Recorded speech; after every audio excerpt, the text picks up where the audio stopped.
Hammaga salom, sizlar bilan Zdes Gaming. Bugungi videomizda PUBG Mobile uchun 2025-yil qanaqa iPadlar olgan yaxshi, shuni birgalikda ko'rib chiqamiz. Aytgancha, videoni boshlashdan oldin like tugmasini bosib, obuna bo'lib qo'yishni unutmang. Like bosgan bo'lsangiz, unda biz videoni boshladik. Birinchi iPadimizning nomi iPad mini 5. Bu iPadimizda 2019-yil 18-mart oyida ishlab chiqarilgan. Hozirda bu iPadimizni yosh dedim bilan maslahat beraman. Chunki bu iPad bilan ekran zapis qilib o'ynasangiz, vafshim qotmasdan tiniq va zapis qilib berish mumkin. Bu iPadimizning xarakteristikasiga keladigan bo'lsak, iOS 12 ni qo'llab-quvvatlaydi. A12 Bionic chip o'rnatilgan. Og'irligi 300 gram tashkil qiladi. Displey 7 dyuym tashkil qiladi.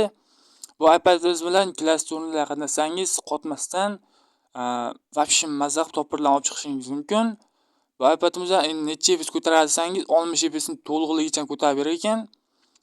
Bu iPadimizni O'zbekiston narxiga keladigan bo'lsak, ishlatilgan topishingiz mumkin. Yangisini bilmadim. Yangisini topsangiz kommentariyada yozib qoldiring. Narxi ishlatilganini 100-150 dollarga, bemalol eng uzoq bilan 200 dollarga topasiz. Agar yangisini topsangiz kommentariyada yozib qoldiring. Ikkinchi iPadimizning nomi o'sha mashhur bo'lgan iPad mini 6. Bu iPadimiz 2021-yil 19-sentyabrda ishlab chiqarilgan. Hozirda bu iPadimizdan ko'pchilik yosh streamerlar haligacha foydalanadi. Masalan, o'sha mashhur bo'lgan Bonuka. Bu iPadimizda displey kiradigan bo'lsak, 8.3 displey, og'irligi 293 gram. Bu iPadimizdan olganingizdan so'ng umuman laglarni his qilmaysiz. Bu iPadimiz necha FPS ko'taradi deyishingiz mumkin. 60 FPS ni to'liqligicha ko'taradi. Qo'rqmang, 90 FPS 120 FPS bilan choynacha ursangiz bo'ladi agar o'ynashni bilsangiz.